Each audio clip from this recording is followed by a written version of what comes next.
Hi, welcome. In this video, I'll explain a source code for a single page website. You can find the source code in the description, so you can download it and follow with me. So let's get started.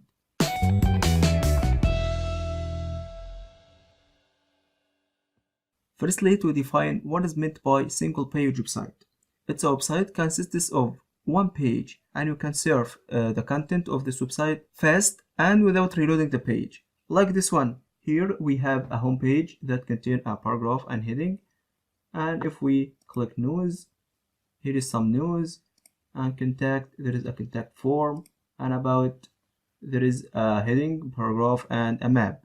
So as you see here, we can surf the content of the website without reloading the page and very fast, as you see. Let me take a look on the code. So I divided the code into 5 parts: the main page, and then inside engine we have 4 pages, 3 CSS pages, nav, contact form and card, and JavaScript page. Okay, let's start with the main page. So the first element is the top nav bar that contain home, link, news, contact, and about. And this one, the last one, is a font awesome icon. If we reset the page, here there is an icon.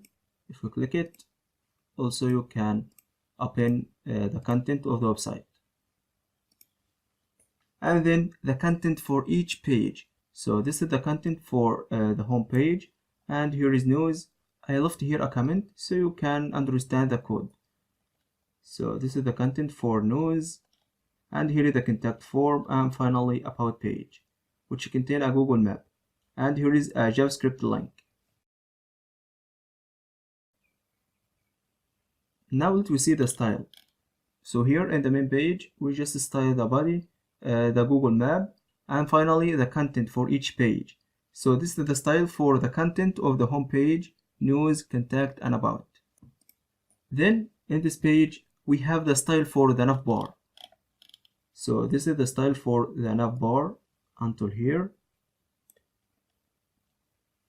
But here, this style will be displayed when the size of the page less than 600 pixels.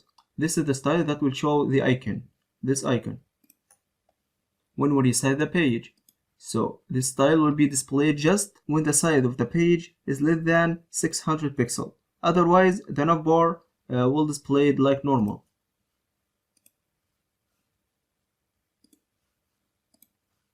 Also here, we created this class using JavaScript to add this style. We will see this in JavaScript. And then here we have a style for the contact form, those cards here in news, those cards. And finally, let me take a look on JavaScript. So in JavaScript, we have 2 functions. One to display the nav bar when we click the toggle button, and another one to display the page for each content when we click its link. So the first function is for the toggle button. When we click this button, what will happen? And then the second function, when I click contact, what will happen? So the first function, here I check if the class name is equal to top nav bar. Top nav bar here is the normal class for the nav bar. I want to check if this class equal to top nav bar. So in this case, I want to create another class which equal to the old class, which is top nav bar plus responsive. So I want to create a class equal to top nav bar responsive. But else, so keep the nav bar like it is.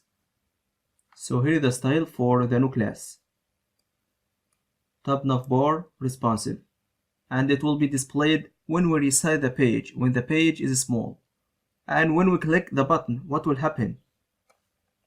So this function, we call the function here within the icon. Let me show you this. So here, let me inspect the element and see the body. So the default class is top nav. But if we resize the page, the icon will appear, and when we click this icon, the class is changed to be TabNav responsive. So now this style will be applied. So this is the first function. Now the second function, open page, and has a parameter. We will use this parameter to specify the ID for each element. So we will call this function here in the link. So for home page, I want to call the function that has an ID, home, which is the ID for the content here. And the same thing for news, the ID for news. So I want when I click the link home or news, I want to display its content. So here we have a for loop to hide the content of each link and then display the content that its link got clicked. So we hide all the contents, the first content, the second content, whatever we have.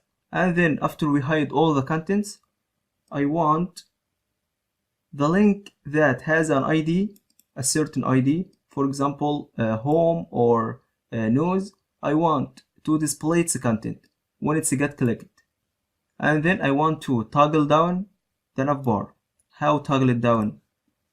Here, let me reset the page again.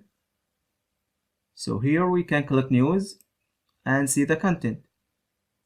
So I want when I click news, I want to toggle down the navbar. If we remove this line, let me see what will happen.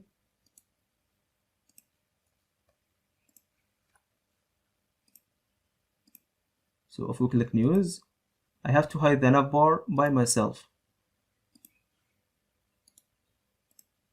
And finally, this line means I want the content for the home page to be the default. So when we reload the page or enter the page, I want to see the home page. Let me show you something.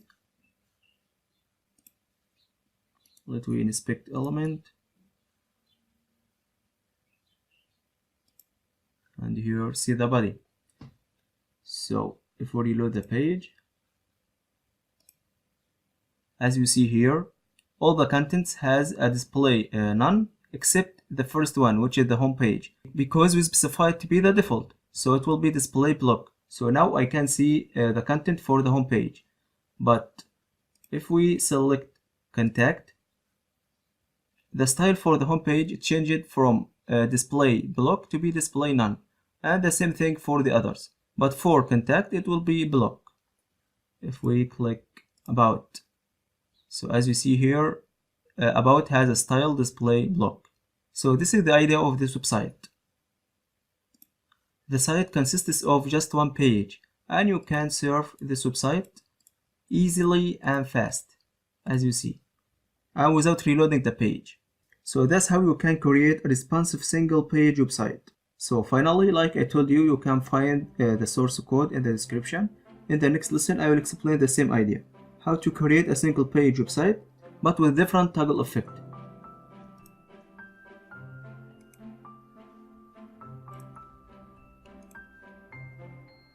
So don't forget to subscribe and hit the bell to keep informed once the new source code got published. And if you have any question about this source code or you need any help, you can tell me in the comments.